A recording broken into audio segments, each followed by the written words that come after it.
Gojo Satoru wasn't sealed because he lost. He wasn't sealed because Kenjaku was smarter. He wasn't sealed because he made a mistake. Gojo Satoru was sealed because Jujutsu Society could not survive with him walking free. And that sounds absurd, because Gojo was their greatest weapon, their ultimate deterrent, their living god. But that's exactly the problem. Because the moment Gojo existed, the entire logic of Jujutsu Society collapsed.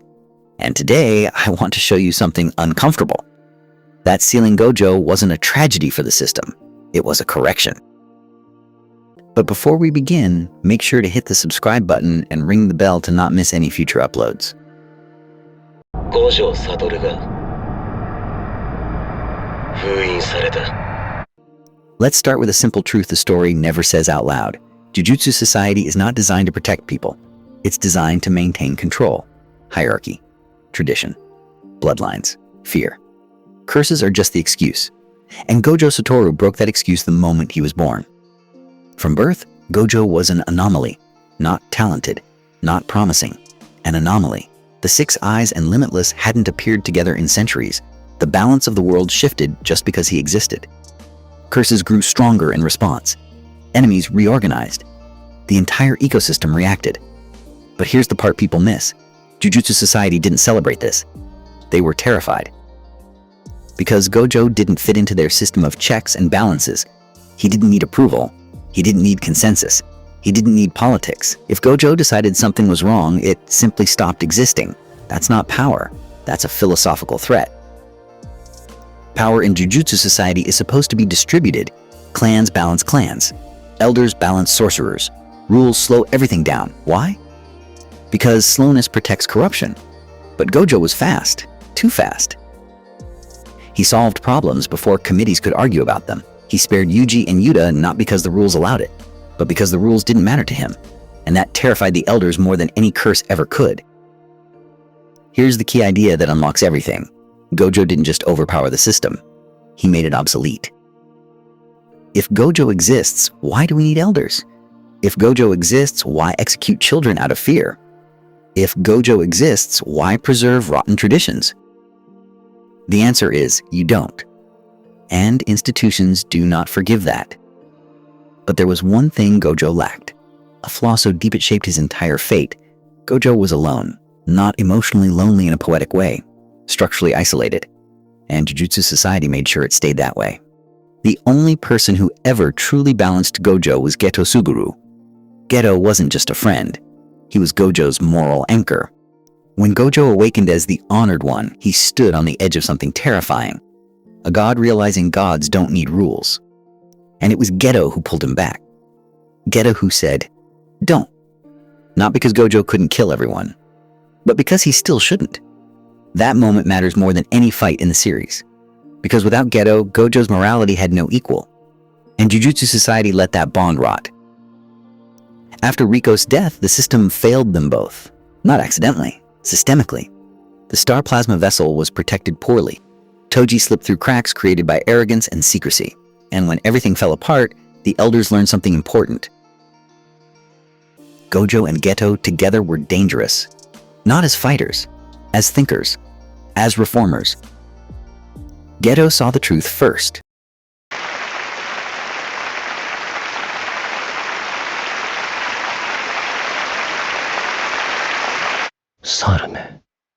That the system creates curses by exploiting non-sorcerers. That endless extermination without reform is pointless. That morality collapses when suffering is industrialized. Geto broke under that weight. And when he fell, Gojo didn't just lose a friend. He lost the last person who saw him as human instead of a weapon. From that moment on, Gojo changed. Not visibly, psychologically. He became louder, more arrogant, more playful. Not because he was confident, because he was compensating. Confidence doesn't need performance. Loneliness does. Here's where Jujutsu Society made its smartest move. They didn't confront Gojo. They didn't challenge him. They put him on a pedestal. They called him the strongest. They let him intimidate them. They pretended to comply. But quietly, they did something far more effective. They isolated him. They blocked systemic reform. They delayed executions instead of abolishing them. They tolerated Gojo instead of supporting him. Why? Because Gojo alone is manageable. Gojo with allies is revolution. And revolutions don't need villains, they just need momentum. This is why Gojo focused on students. Megumi, Yuji, Yuta, Nobara. Not because he wanted successors, because he wanted equals. People strong enough to stand beside him so he wouldn't have to stand alone anymore. But the tragedy is this: teaching is slow, and the system knew it had time. While Gojo trained the next generation, the elders prepared their contingency. And that contingency wasn't Sukuna, it was paperwork. After Shibuya, notice what happens. Gojo isn't mourned. He's criminalized, declared an accomplice, exiled, stripped of protection, 5 notices. Not emotional, administrative. That's not panic. That's preparation. They didn't wait to see if Gojo would return. They acted as if his influence had to be erased immediately. Because even sealed, Gojo was still dangerous, as an idea. Kenjaku understood this perfectly. That's why sealing Gojo wasn't just tactical, it was symbolic. The prison realm isn't just a box, it's an eye, a forced witness. Gojo trapped inside his own awareness, unable to act, unable to interfere. The ultimate punishment for someone whose existence disrupted systems. And look at how they sealed him. Not with force, with Geto, with memory, with unresolved guilt. They didn't beat Gojo physically. They froze him emotionally. Because Gojo's true weakness was never arrogance, it was attachment. This is where the false Buddha interpretation becomes important. Gojo achieved enlightenment too early. He understood the nature of power, but not the cost of isolation. True enlightenment dissolves ego. Gojo's enlightenment calcified it, not because he was selfish, but because he was alone, and the system exploited that beautifully. By the time Shibuya happens, Gojo is already trapped, not by the prison realm, by his role.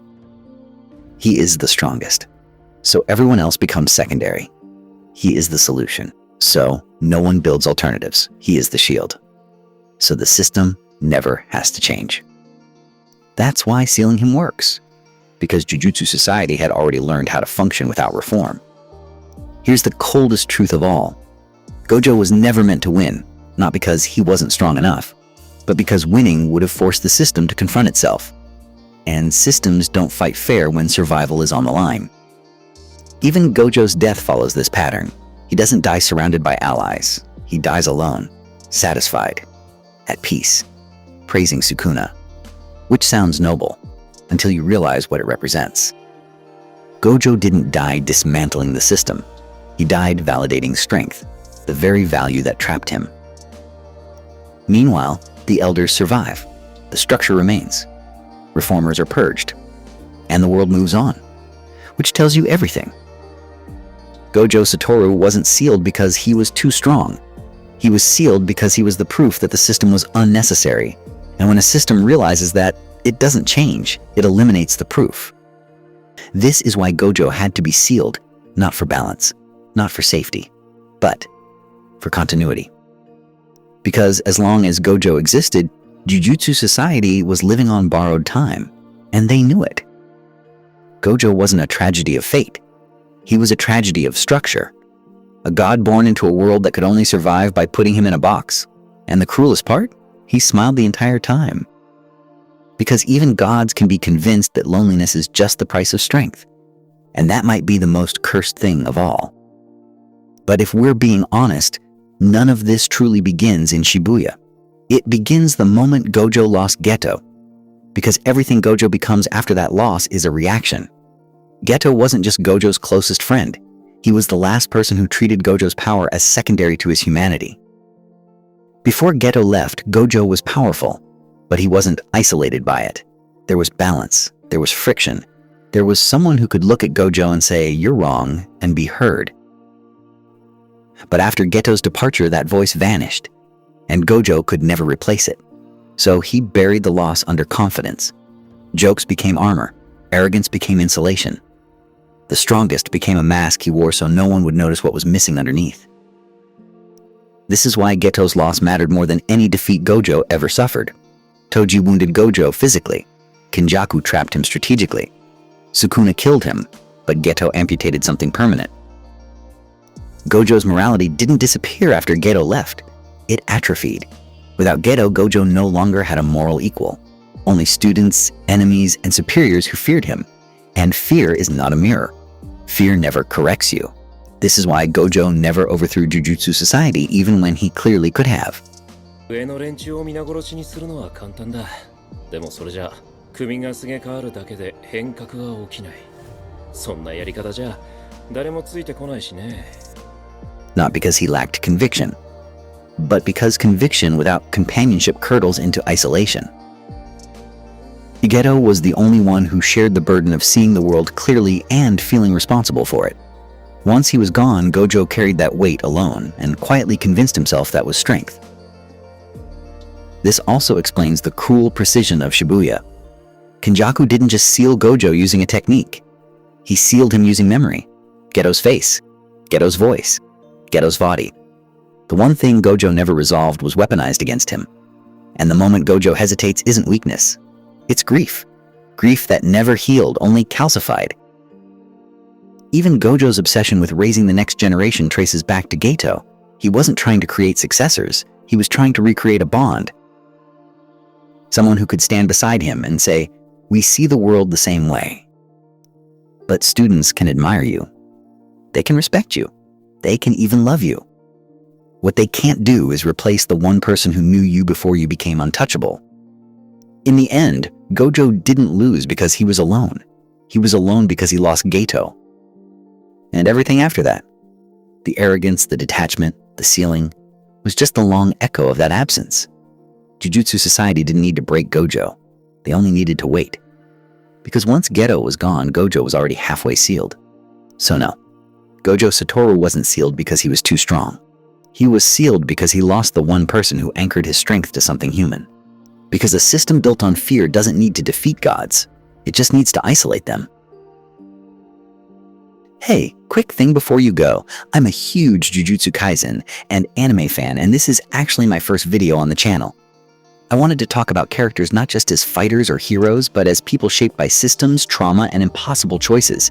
If you like this breakdown, if it made you think a little differently about Gojo, consider subscribing. It will really help the channel grow, and I'll be doing a lot more deep dives like this. You can also ring the bell so you don't miss future videos, and drop a comment telling me which character's psychology you want me to break down next. From JJK or any other anime, thanks for watching. I genuinely appreciate you being here. See ya.